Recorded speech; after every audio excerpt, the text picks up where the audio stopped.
Welcome back to MMA Unleashed, where fight fans get their real stories, raw drama, and all the latest news from the octagon and beyond. Today, let's get started with UFC 322 reactions. With the Madison Square Garden card now wrapping up, let's take a look about what the community thought about the event. And before we continue, make sure to leave a like on the video to help support the channel. Okay, let's kick it off with the fight between Beneil Darish and Benoit Saint-Denis. If you missed our video yesterday, Beneil Darish didn't make weight and was forced to pay a 20% fine. As for their fight, BSD shocked the MMA world by knocking out Beneil Darish within 16 seconds. In the first round, Darish started off with a kick, but BSD landed one left and knocked out Darish. After the knockout, Darish seemed confused about what had happened. Then BSD went over to Dana White and started talking to him, probably asking for a title shot. Here's some reactions from the MMA community. Nasruddin Imavov said, "Hard work made it look easy. Bravo." Henry Cejudo said, "Benoit Saint-Denis is on a compelling revenge tour." Ramsey Nigem said, "Damn BSD, that was filthy." Matt Frevola said, "Let's make that BSD's highlight from now on." Dillon Danis was involved in a huge brawl during the BSD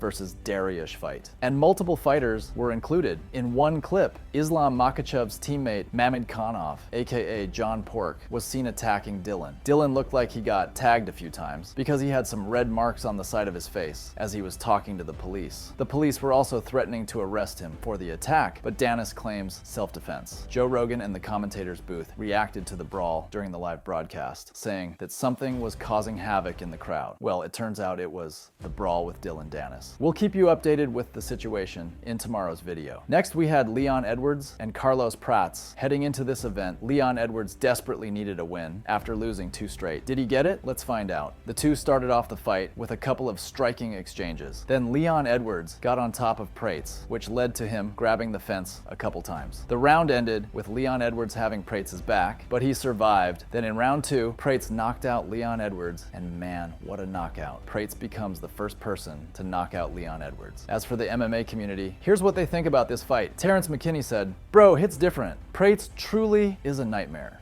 Sheesh." Vince Morales said, "Prates looks like he hits people with a taser. They all drop like that." Ariel Helwani said, "Carlos Prates KOs Leon Edwards in the second. First time Leon loses via KO." Ariel Helwani said, "That's 2 knockouts in a row for Prates against fighters who had never been KO'd, fighting nerds back on top." MMA Guru said, "Headshot dead." Carlos Prates flatline KOs Leon Edwards, sent him flying backwards, nearly with a straight left hand. Nasty follow-up. Edwards had a good first round of grappling, but once Prates gets his flow on point, he is the welterweight Alex Pereira for real. Adam Catterall said, "Prates made Leon change into an orthodox stance with leg kicks. Before Leon could gain the new range, Prates detonated massive statement. KO." Alan Juban said, "That was a crazy landing from that knockout. Knocked off his feet, landed on his tailbone, and jolted his neck all at the same time." Juban also said, "Prates is showtime, man." Applause. Oh no, music. Applause, applause. Next, let's move on to Sean Brady versus Michael Morales. Heading into this fight, Dana White said that this could possibly be for the #1 contender spot in the welterweight division. As for the fight, Morales continued the streak of knockouts by getting a TKO over Sean Brady in round 1. Morales is now 19-0. Here's what the MMA community had to say. Bilal Muhammad said, "Told you this kid's good, good." Max Holloway said, "What a main card so far. All finishes. Fans are spoiled." Gilbert Burns said, "Wow, Morales OMG." Corey Anderson said Morales was manipulating his range beautifully, making Brady believe he was closer than he was, and then make him pay for it after he punched "Love My Guy" Brady. But man, what a performance by Morales. Terrence McKinney said, "Morales versus Prates, and thank you. How does Morales make 170? Sheesh." Billy Quarantillo said, "Another TKO Morales comes up big. Wonder what they're gonna do now at 170. Adrian Yanez said, "Welterweight division is getting really damn good." Matt Brown said, "Welterweight division has always been savage, but man, it is blowing up now with more killers than ever." Now let's move on to the co-main event between Valentina Shevchenko and Zhang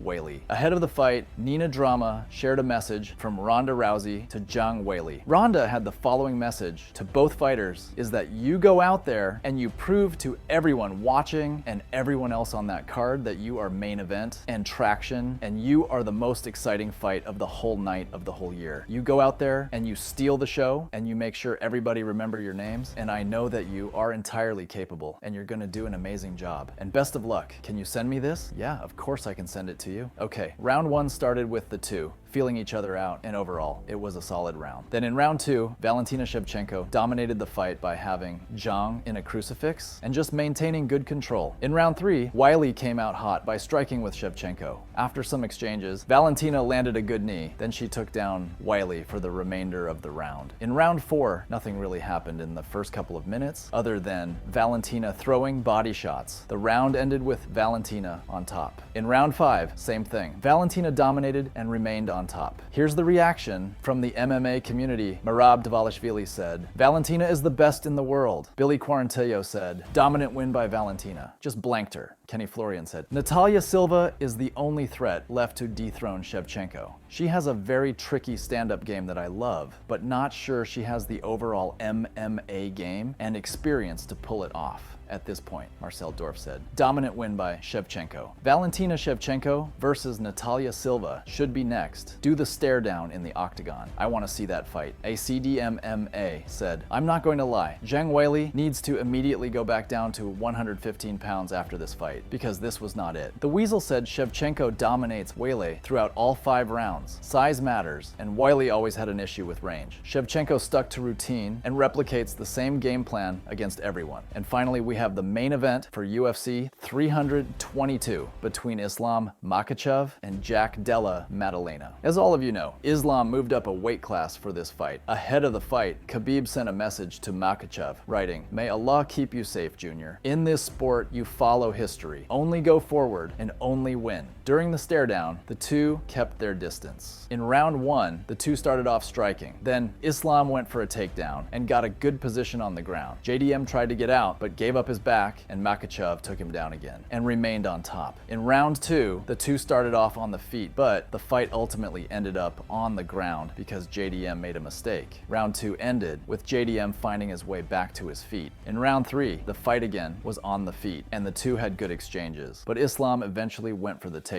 In round 4, Islam got a body triangle, but nothing came from it. Overall, JDM was getting dominated by Islam's ground game and his calf kicks. Look at JDM's leg in round 4. In round 5, Makachev went straight for the takedown and dominated him for the rest of the round. Anyways, Makachev is now the welterweight champion and a 2-division champion. What a performance from Makachev. After the fight, Makachev asked to be on the UFC's White House card. Let's take a look at what the MMA community thinks about the fight. Ilya Topuria said, "Jack needs an entire camp dedicated just to wrestling. What a disappointment of a champion. You should go to Georgia to learn something. Islam, you need something you can't train. Emotion. You're the most boring thing in this game. Every day, I'm more certain I put you to sleep." Shavkat Rakhmonov says, "Congratulations to Islam. Excellent performance. But the real challenge at 170 is still me." Jamal Hill said, "Islam broke him. He's completely demoralized." Henry Cejudo said, "Islam Makhachev is pound for pound #1. End of discussion. He also said, 19 minutes of control time in a 25-minute fight is diabolical. Bilal Muhammad said, "Congrats, Team Khabib and Makhachev. Double champ." Bilal Muhammad also said, "I'm happy for Islam to achieve double champ status. That's legendary status in this sport. Khabib and his team deserve it. I have work to do next week. That's my full focus." Muhammad Makachev said, "Great job by Islam. Congratulations, champ." Ariel Helwani said, "Fight goes the distance, 50 to 45 Islam. No doubt about it. Best fighter in the world. Double champ. He ties Anderson Silva's winning streak at 16. Damn impressive." Terrence McKinney said, "Islam looked like a bear out there. Them calf kicks really broke Jack down." Arnold Allen said Islam looked incredible. Who gives him problems at 170 pounds? Mike Bone said, "Incredibly one-sided performance for Islam Makhachev. He becomes the 11th in UFC history to win titles in 2 weight classes and ties Anderson Silva for the longest winning streak in company history at 16 consecutive fights, official and icon of our sport." With UFC 322 now in the books, let us know what you thought about the event. We'll see you all in the morning with our next video.